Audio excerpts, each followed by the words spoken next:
Right, ఈరోజు మనతో పాటు ఎక్స్క్లూజివ్గా రాధా ఉన్నారు. రాధా అసలు ఈ అరెస్ట్ పైన ఎలా రియాక్ట్ అవుతారు ఏంటి అన్న గురించి అడుగుదాం.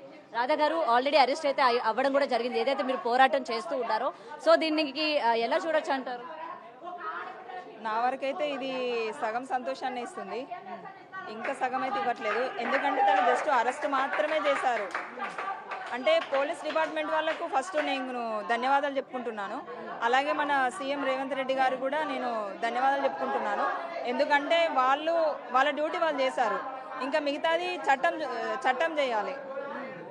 అంటే ఇంకా మిగతాదంతా మన కోర్టు త్రూ అది మన చట్టం చేయాలి. కాబట్టి రేపటి రోజున ఏం చేస్తుందో అది బెయిలబుల్ అవుతుంది, నాన్ బెయిలబుల్ అవుతుంది, ఇంకేం తెలియదు కదా. అండ్ లాస్ట్ టైం కూడా ఇలానే చాలా సందర్భాల్లో అరెస్ట్ చేసి తీసుకెళ్ళిన సార్ తప్పించుకొని పారిపోయిన పరిస్థితి ఉంది. సో ఈసారి కూడా అలాగే అవుతుందని ఏమైనా అనుకుంటున్నారు? అనుకోవట్లేదు. ఎందుకంటే తన పైన ఒక్క కేసు కాదు, చుట్టూ చాలా చోట్ల, అంటే ఇప్పుడు మా డిస్టిక్లనే ఒక 2-3 చోట్ల ఆల్రెడీ ఇంకా రేపు ఎల్లుండో కూడా నమోదయ్యే అవకాశాలు ఎక్కువ ఉన్నాయి, వస్తాయి కూడా. సో తను తప్పించుకునే ఛాన్సెస్ అయితే ఇంకా లేదు, నాకు తెలిసి అయితే లేదు.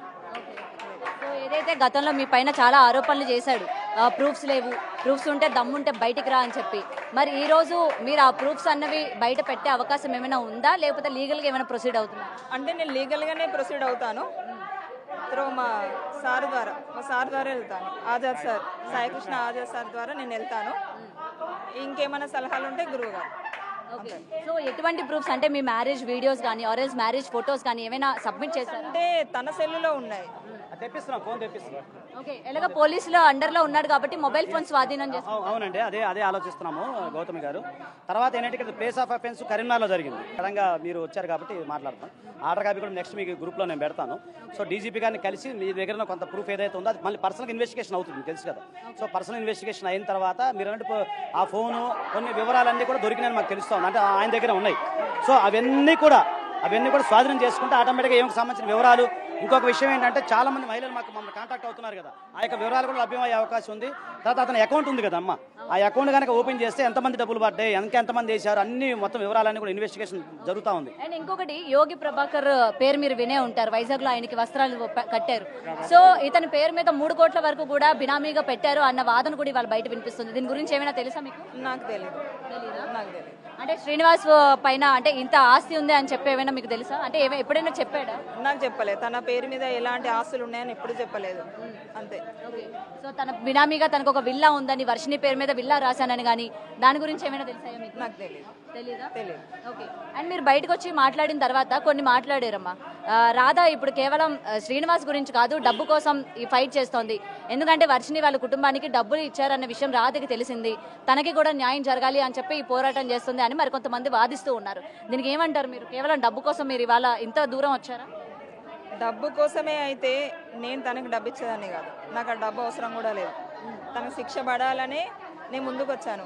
నేను అసలు ఇది కూడా నేను రాకపోతున్నాను. మా మామయ్య మా అన్నయ్య వాళ్ళు చెప్పిన ధైర్యంతో ఇంకా ముందు ఏ ఆడపిల్ల జీవితం నష్టం కావద్దు అని చెప్పేసి నేను వచ్చిన తప్ప నాకు ఆ డబ్బు అవసరం లేదు. రేపటి రోజున కూడా తను నాకు ఒకవేళ ఏదన్నా అంటే సెటిల్మెంట్ లాంటిది ఏదన్నా అన్న కూడా నాకు అవసరం లేదు. తనకు శిక్ష పడాలి. ఒకవేళ వాళ్ళు లేకపోతే నాలాంటి ఆడవాళ్ళకి అప్పచెప్పండి, మేము వేసుకుంటాం. ఓకే.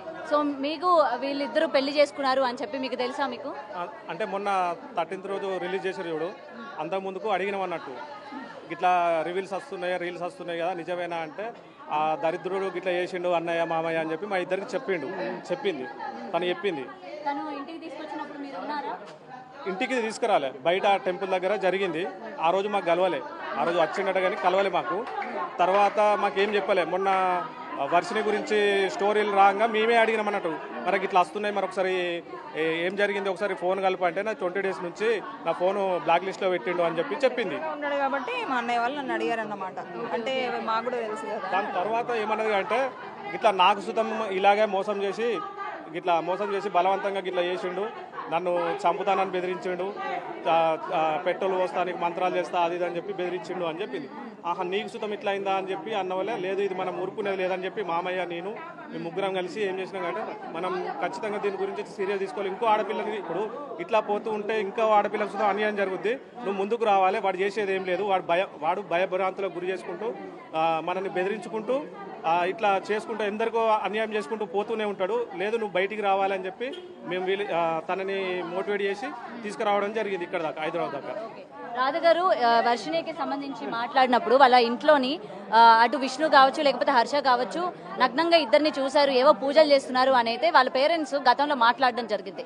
సో ఇలా మీతో ఏమైనా పూజలు చేయడం కానీ లేకపోతే అంటే నగ్న పూజలు చేయడం కానీ దానికి అంటే అడగడం కానీ అలా ఏమైనా జరిగిందా శ్రీనివాస్ మీతో ఏమైనా? నాకు పూజల గురించి ఏం చెప్పేవాడు కాదు, కానీ కాకపోతే ఎవరైనా భక్తులు పిలిస్తే భిక్షాటనకి వెళ్తుండే. సో మా అటు సైడ్ కూడా కరీంనగర్ సైడ్ కూడా వచ్చిండు కాబట్టి నాకు అంతే తెలుసు. అంతే ఏదైనా ఉన్నా కూడా పాజిటివ్ అని చెప్తుండే అంతే, అంతకుమించి ఇంకేం లేదు. నేనైతే పూజ అంటే వరంగల్లో అందరు చూసారు కదా, అదొక్కడే చూసాను. ఓకే, వరంగల్లో అందరి ముందు చేసిన పూజ మాత్రమే నాకు తెలుసు. ఓకే, సో మీ కళ్ళ ముందు ఎవరైనా పూజలు చేయమని చెప్పి లక్షలు ఇవ్వడం కానీ ఏం చూడలేదు? అలాంటి అయితే నాకేమీ తెలియదు. నాకైతే అసలు అలాంటి ప్రస్తావన ఎప్పుడు తీసుకురాలే నా ముందు. మిమ్మల్ని ఎప్పుడైనా వాళ్ళ కుటుంబం దగ్గర తీసుకెళ్లారా ఇలా పెళ్లి చేసి? తీసుకెళ్ళలే కానీ తీసుకెళ్తా అని చెప్పిండు. వాళ్ళ పేరెంట్స్ తోటి కూడా ఒక 2 times మాట్లాడిపించిండు ఫోన్లో, అది కూడా. రైట్, అయితే ఇప్పుడు ఫైనల్ గా ఎలా ప్రొసీడ్ అవ్వాలనుకుంటున్నారు? నేను లీగల్ గా సార్ త్రూ ద్వారానే వెళ్తాను నేను. చాలా ఉన్నాయి గౌతమి గారు, చాలా మంచి ఇప్పుడు మళ్ళీ ఫోన్లు వస్తూ ఉన్నాయి, మనకి మళ్ళీ వస్తూ ఉన్నాయి, మా ఆఫీస్ కూడా వచ్చినాయి. సో దయచేసి మీ అందరూ కోరుకునేది ఏంటంటే ఎవరైనా బాధితులు మీ దగ్గరికి వస్తే నా దగ్గర తీసుకురండి.